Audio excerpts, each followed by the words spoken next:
This show is sponsored by HeadNote, helping law firms get paid 70% faster with their compliant e-payments and accounts receivables automation platform. Learn how to get paid quicker and more efficiently at headnote.com. Welcome to the Modern Law Library. I'm your host, Lee Rawles of the ABA Journal, and today I'm joined by Casey Cep, author of Furious Hours, Murder, Fraud, and the Last Trial of Harper Lee. Casey, thank you so much for joining us. Of course, it's a pleasure to talk with you, Lee. So the very first time I saw this headline, I think it was in a tweet, and I went, wait, what? When was Harper Lee on trial? But that's not at all what this book is about. Could you give us just a background in how you found this story, got so involved in it, and then ended up writing this book?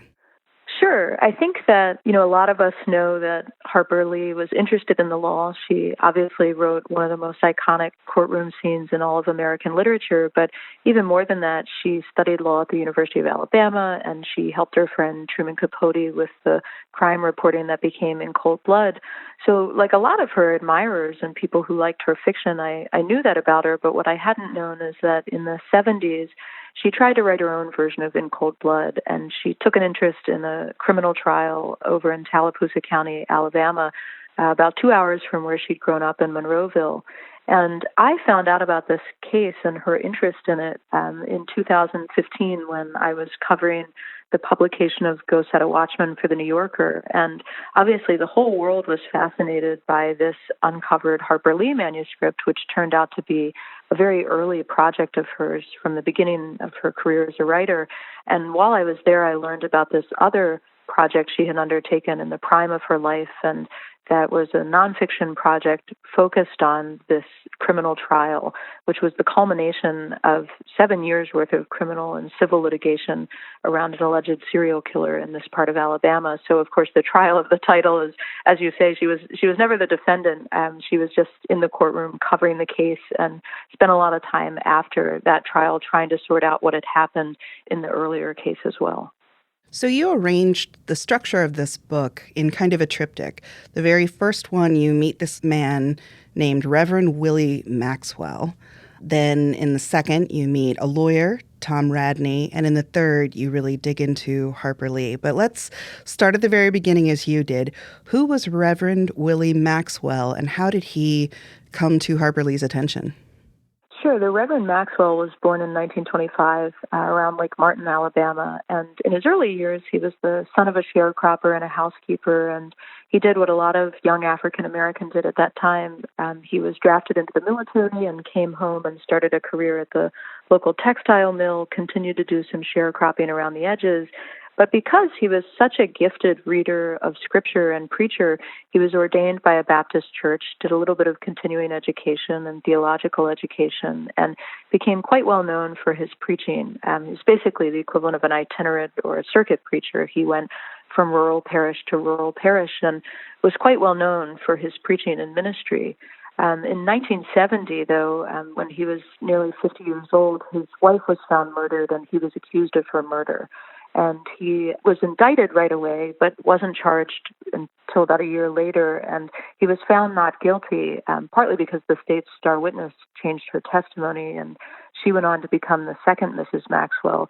So the Reverend's notoriety quickly turned into suspicion and rumor and innuendo and allegations of murder and eventually of insurance fraud, because he had held very lucrative insurance policies on both those wives and other family members of his who died under suspicious circumstances.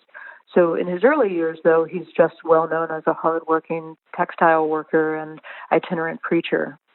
And I will say, I didn't expect myself to become really fascinated with the insurance industry and insurance fraud, but it was so interesting to learn about the early days when you really could just take out a policy on anyone. And these suspicious deaths, I think you said every single one of them, all five, they were found in or nearby, or in one case underneath a car. Yeah. Yeah, and they were just strange. Like the second wife, who again, had decided to recant previous testimony against him in the suspicious death of his first wife.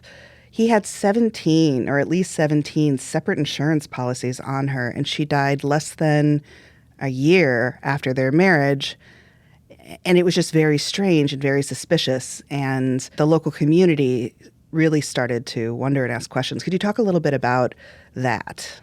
Sure. I think the first thing to say, and, God bless the legal historians who have really looked into this, but the history of life insurance really is fascinating. And I felt obliged as a writer in this book to explain how someone like the Reverend Maxwell could take out these policies and profit from them in what seemed to be so straightforwardly a fraudulent manner. So, from the first death to the last, from 1970 to 1977, these are policies that he was taking out mostly by mail, although sometimes in person. And in order to do that, there were these simple forms, and you could find them in magazines or newspapers or pick them up, just the way we do today from the mailbox, and you would write back with, the date of birth, the name of the individual, and their social security number.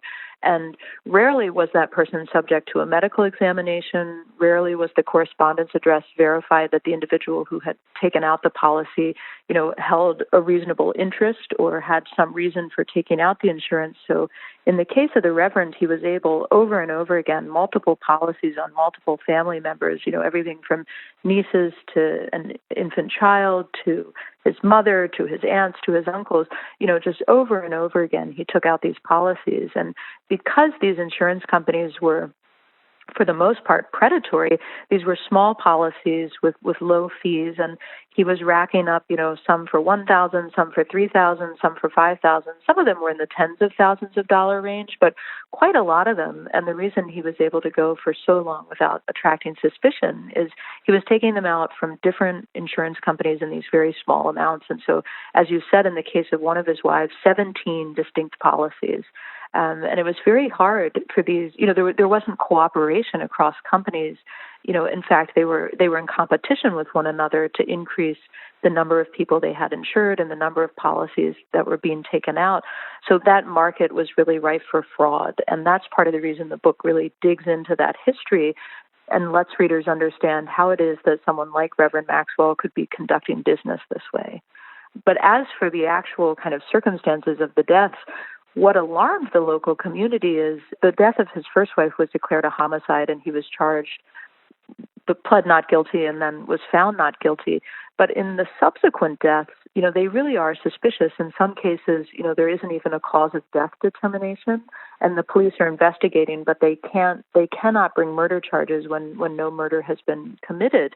And so you read over these, civil cases where the insurance companies are basically begging a jury to kind of do the math on what's happened here and presenting them with the similar circumstances and, hoping that they will deny payment. But of course, actually the civil case is really strong. It's the same argument. If there hasn't been a homicide, you can't withhold payment. So the Reverend and his lawyer over and over again prevail in these civil cases and are collecting over and over again on these policies. And in the face of that, the local community comes up with this kind of supernatural explanation, which is, no one could outsmart so many insurance companies. No one could get away with murder over and over again unless he had voodoo powers. And that's where the story takes a turn for the even stranger. And what people started to say was that instead of a Baptist minister, the Reverend actually was a practitioner of voodoo, and he was using hexes and charms and spells to stay out of prison and to profit from these deaths.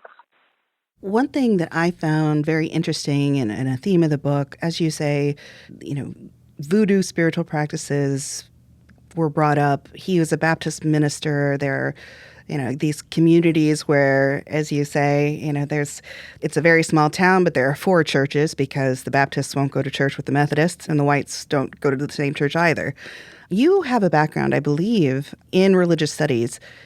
And Harper Lee also seemed to have a very deep background in these communities. She knew exactly who these kinds of devout or church-going folks would be, and she used some of those skills, it sounds like, when she was investigating with Truman Capote as ways to reach and bond with people. Could you tell me a little bit about that aspect of the thread of people's religious beliefs and how you think you were able to bring that out through the book? Sure, absolutely. I think one of the reasons that I knew the book needed to be structured this way, so it starts with the Reverend, and then it tells the story of the lawyer, and then it tells the story of Harper Lee, the writer, it seemed to me that these are three really distinct ways of understanding the world.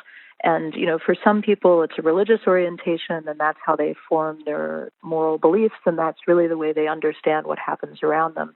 The same is obviously true for a large number of people who process the world in a legalistic way, and they order their lives according to law and order, and they have expectations around justice that come from a legalistic understanding of the world. And then there's this other realm of storytelling and literature, and it's as much about what happened as what we say happened. And so I think there are three really distinct ways of making our way in the world, and Harper Lee seems to have been conversant in all three. She had obviously written a very successful novel. She had studied the law and liked reading, crime novels and following true crime. And I think she was, a deeply religious person, but also someone who was fascinated by the role that religion plays in the lives of everyday people. So she, of course, comes to town and is drawn to the story of the Reverend. And, on the one hand, his religiosity and his position as a member of the clergy protected him from scrutiny and suspicion. At least initially, it was part of why people believed, of course he hadn't murdered his wife. He was Job. Here he was suffering this tremendous loss. And then there's this moment where, his religiosity and his position and his authority are even more reason to fear him. And so I think she would have been very drawn to the kind of syncretism between Voodoo and Christianity, and in general, interested in the superstitions that animate our everyday lives. Well, we're going to take a quick break to hear from our sponsor. And when we return, we're going to hear more about the Reverend Maxwell's lawyer, who is quite the character in his own right. Hey, law firms. Getting paid is fantastic, but dealing with accounts receivable is such a pain. What if there was a better way? Enter HeadNote, an industry-leading compliant e-payments and AR automation system. Their unique blend of features cuts through the noise and helps you to get paid 70% faster. Skip the paper checks, spreadsheets, and awkward calls to overdue clients. Get paid faster with less effort. Visit headnote.com for more information. Welcome back. This is the Modern Law Library with your host, Lee Rawles, and I'm here speaking with Casey Cep, author of Furious Hours, Murder, Fraud, and the Last Trial of Harper Lee.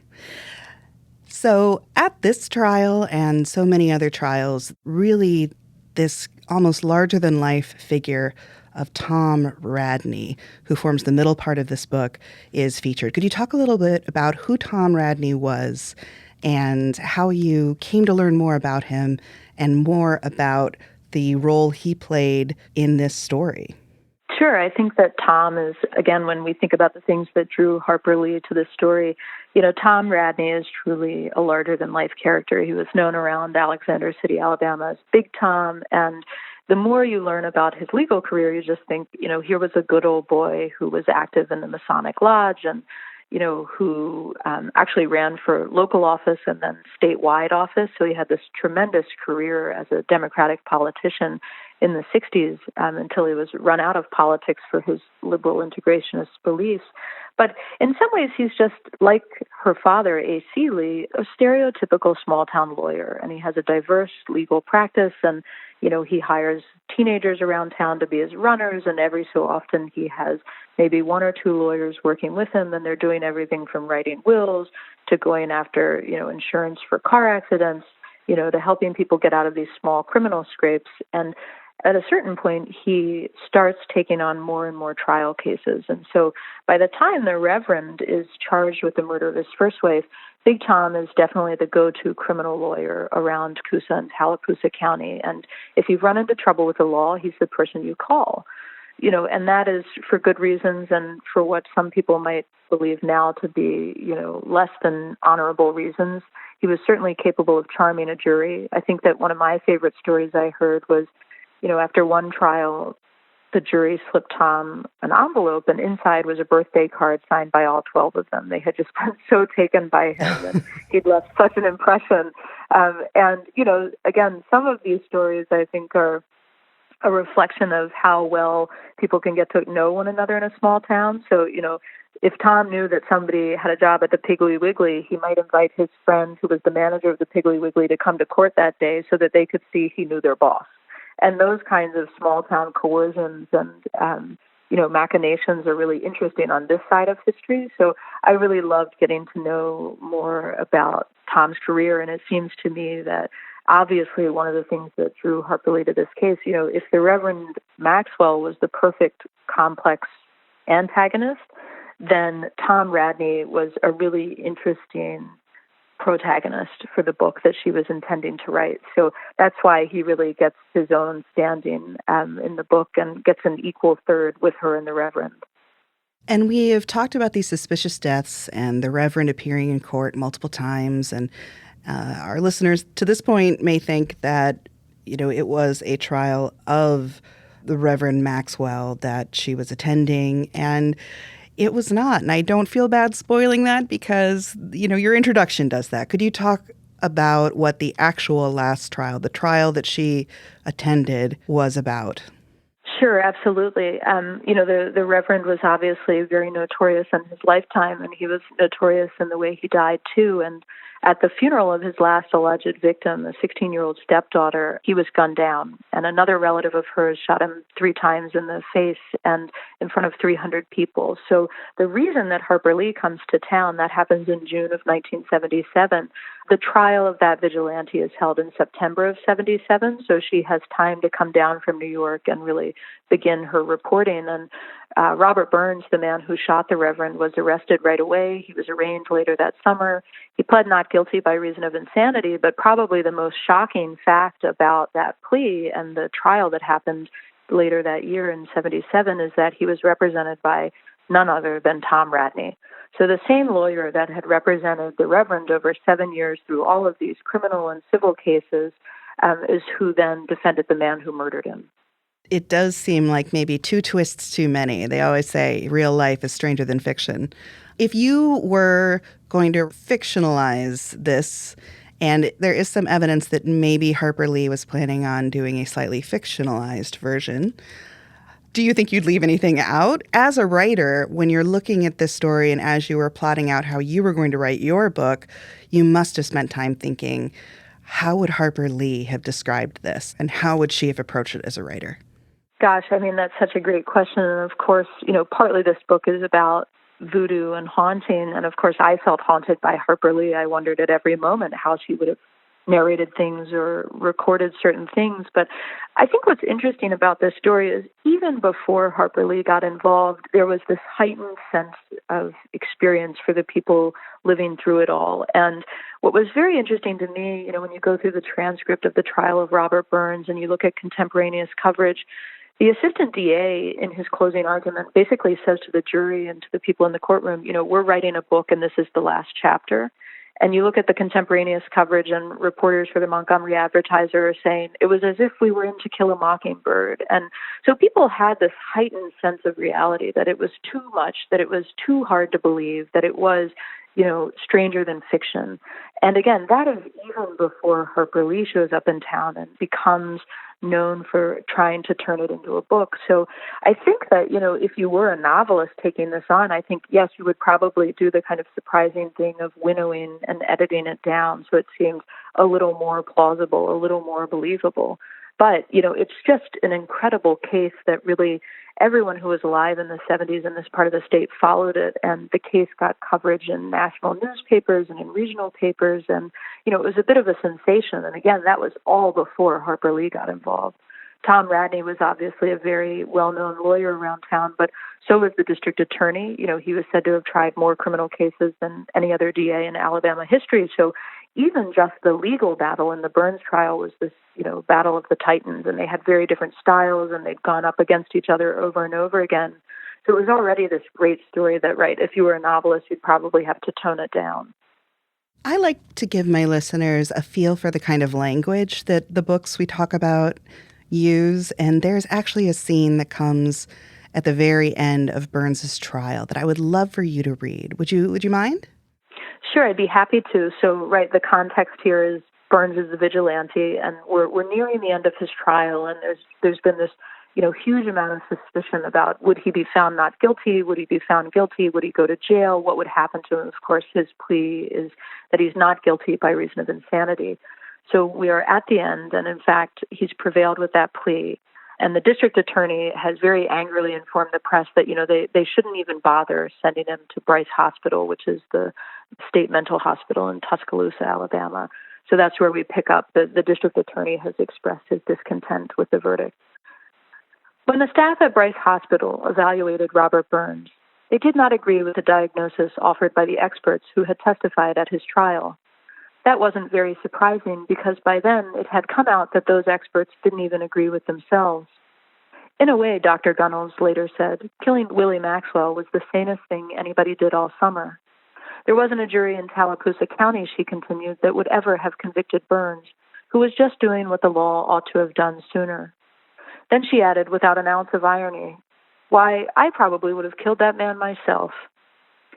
Robert Burns was taken to Tuscaloosa on September 28, 1977, and released from Bryce Hospital a few weeks later.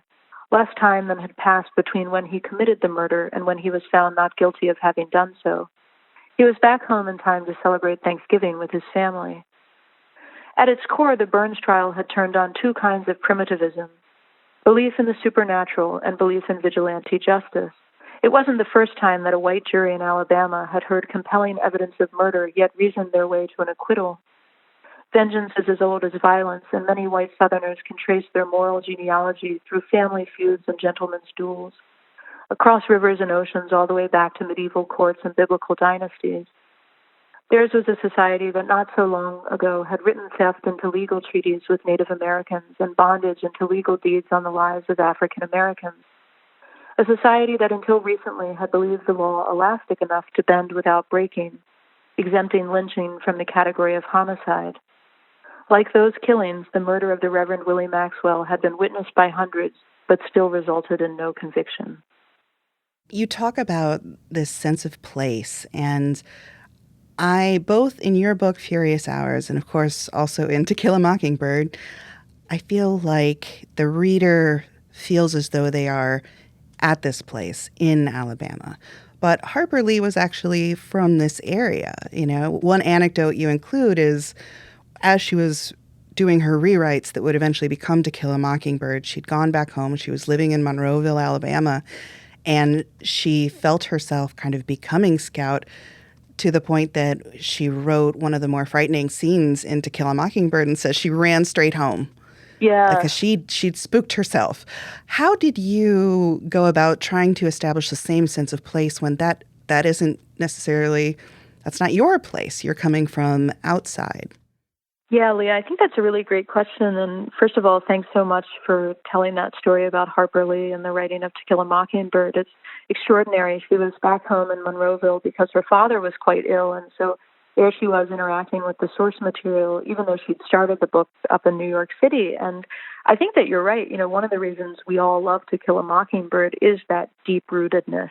And, even if you're not from Alabama, even if you've never been there, you feel like you get to know Macomb and that you really do spend, a kind of sultry summer in this place. And it felt absolutely critical to me that the same thing happened for readers of this book, that they feel like even if they've never seen Lake Martin or they've been to this part of eastern Alabama, they get a sense of it. And so I tried really hard and read a lot of regional histories and obviously spent a lot of time in that part of the state and talked to people, who'd lived there for several generations and tried to represent some of that richness in especially the early chapters of the Reverend to give you a sense of what it was like to grow up here, of what it was like to be a sharecropper, of what it was like to spend time around the edges of this place. Lake Martin is a man-made lake, so there's a very dramatic scene setting of when the lake was first formed.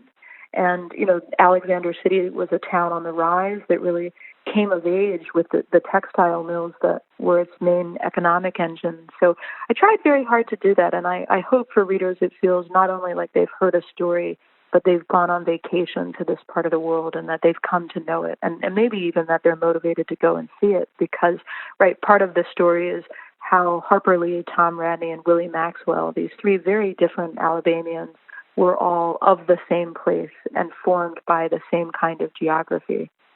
We have an awful lot of Harper Lee fans in our listenership and so many readers of the ABA Journal. Whenever we do a, top 10, top 25 list of the best movies, the best books, To Kill a Mockingbird's always there.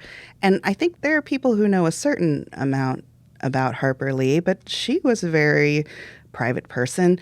When you were doing this research and studying her, what were some of the surprising things you found about Harper Lee, the person?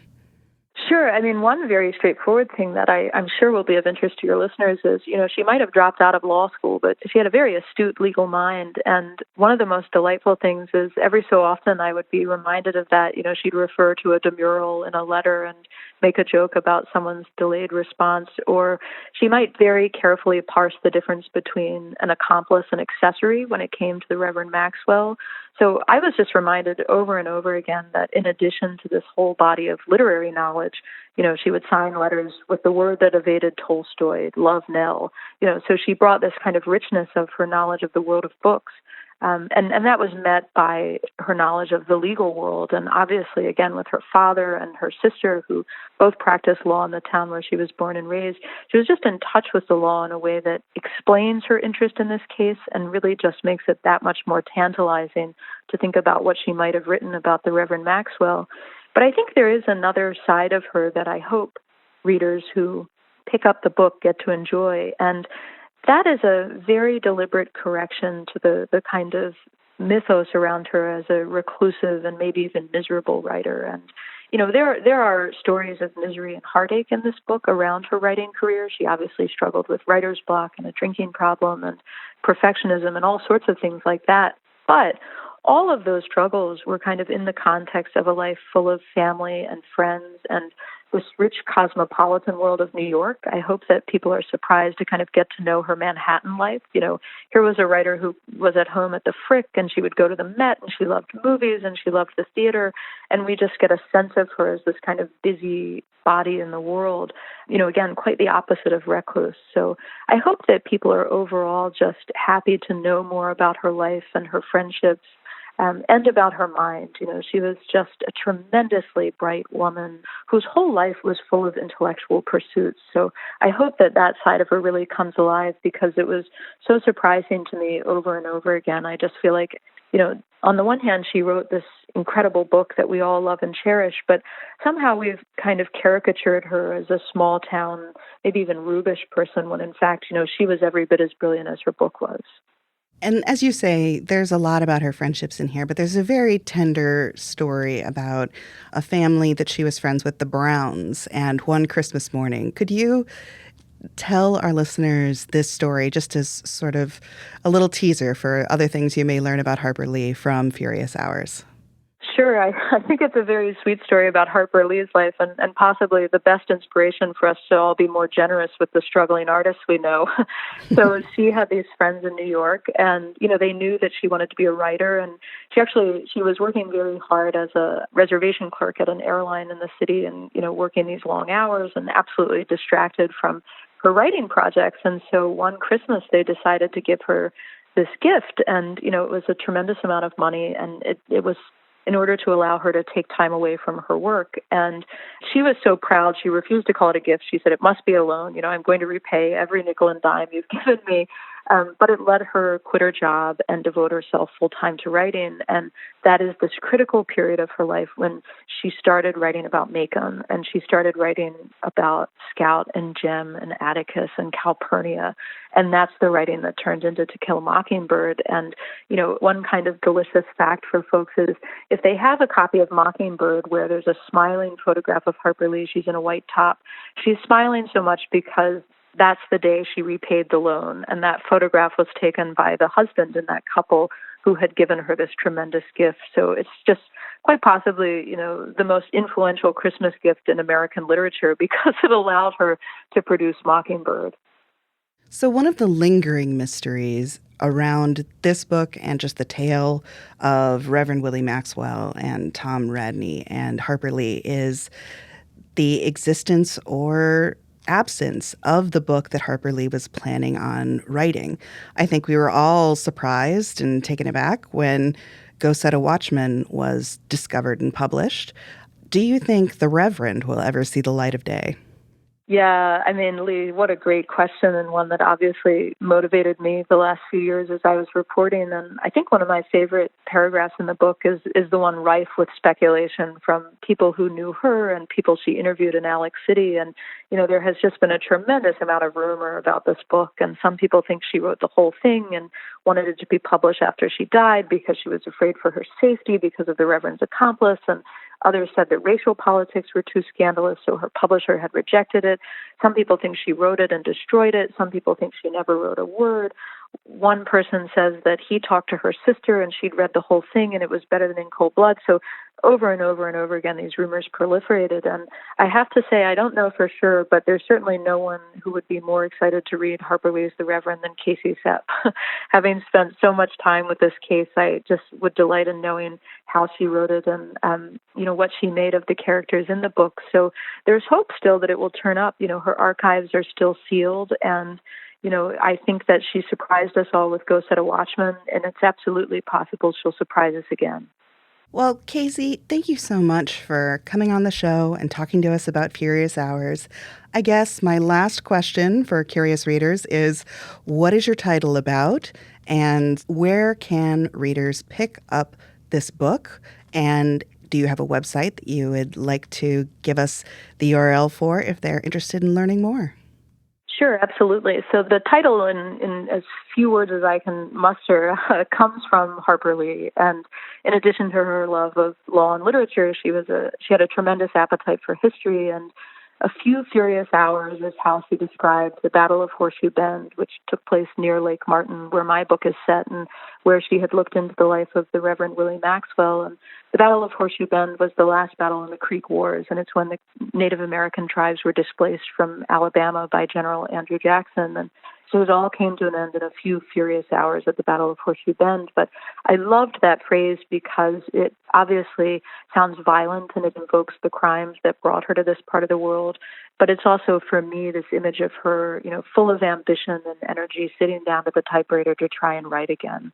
So I love it, and I felt like, I was always looking for the right title that had a valence with all three of the characters and all three of these stories. So I was so happy to find it. It's from one of the only public lectures she gave in 1984 in Eufaula. So that's where the title comes from. And I hope that people will pick up the book at their local independent bookstore, or if you go to my website, CaseyCep.com, you can find more information about places to buy the book. And I'll be doing a lot of events around the country this summer, too. So love to meet folks who've had a chance to read the book or just want to know more about Harper Lee and this interesting case.